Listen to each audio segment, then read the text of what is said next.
আমরা এবার একটা সবাই এই দেশের নাগরিকরা সুযোগ পেয়েছি, এবার একটা সুষ্ঠু ভোট আমরা দিতে পারব এবং এইবারকার ভোটটাতে কোনো জালিয়াতি, চাতুরি, জবরদস্তি কোনো কিছু হওয়ার সম্ভাবনা নাই।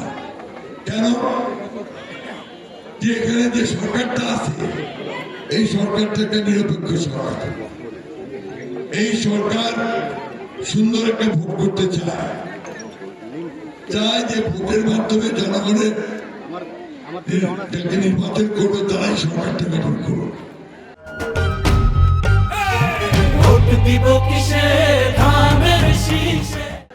সেনাবাহিনীর নিরপেক্ষ নির্বাচন চায়, জনগণ চায়, আমরা রাজনৈতিক দলগুলো নিরপেক্ষ নির্বাচন চাই।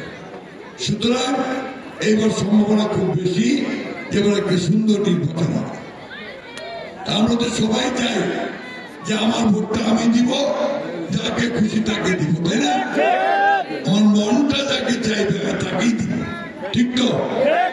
তাহলে এইবারকার ভোটের মধ্য দিয়ে আমরা যদি একটা সুন্দর সরকার গঠন করতে পারি যারা আমাদের দেশের স্বাধীনতাকে রক্ষা করবে, গণতন্ত্রকে রক্ষা করবে, আমার দেশের মানুষের কল্যাণের জন্য, তার আয় ইনকাম বাড়ানোর জন্য বিভিন্ন পথ বের করবে এবং দেশে একটা সুশাসন ব্যবস্থা করবে। এই নির্বাচন আমরা এইবার অনেক গুরুত্ব দিচ্ছি।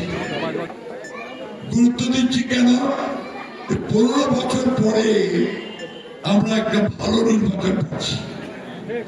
এর আগে 3টা নির্বাচন আছে, করোনাতে আমরা ভোট করি নাই, একটা 18 সালে করছিলাম, ওটা আগের রাত্রে নিয়ে চলে গেছে, আর পরে আমরা সবাই তখন জেলে 24-এর যে নির্বাচনটা হলো সেটা ঠিক মতো হয়। এবার পরিবর্তন হয়েছে, ছাত্র জনতার আন্দোলনের ফলে সরকার পরিবর্তন হয়েছে।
আপনারা কেমন আছেন?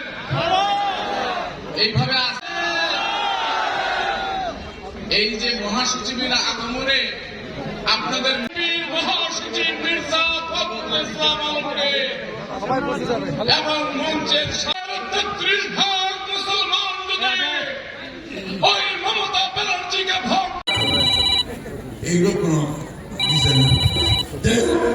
আপনার আমি জামাত ইসলাম সম্পর্কে একটা কথা বলতে এই কথা বলা দরকার আছে। জামাত ইসলাম খুব কাছাকাছি থেকে 10 মিনিটের মধ্যে এখানে পারাবাড়ি স্কুল মাঠে পৌঁছাবে। অনুরোধ করতেছি যারা নেতা কর্মী যারা স্টেজে অবস্থান রাখার জন্য আমি বিশেষভাবে অনুরোধ করছি। আমাদের হাসপাতালের ব্যবস্থা করতে হবে, দিতে হবে।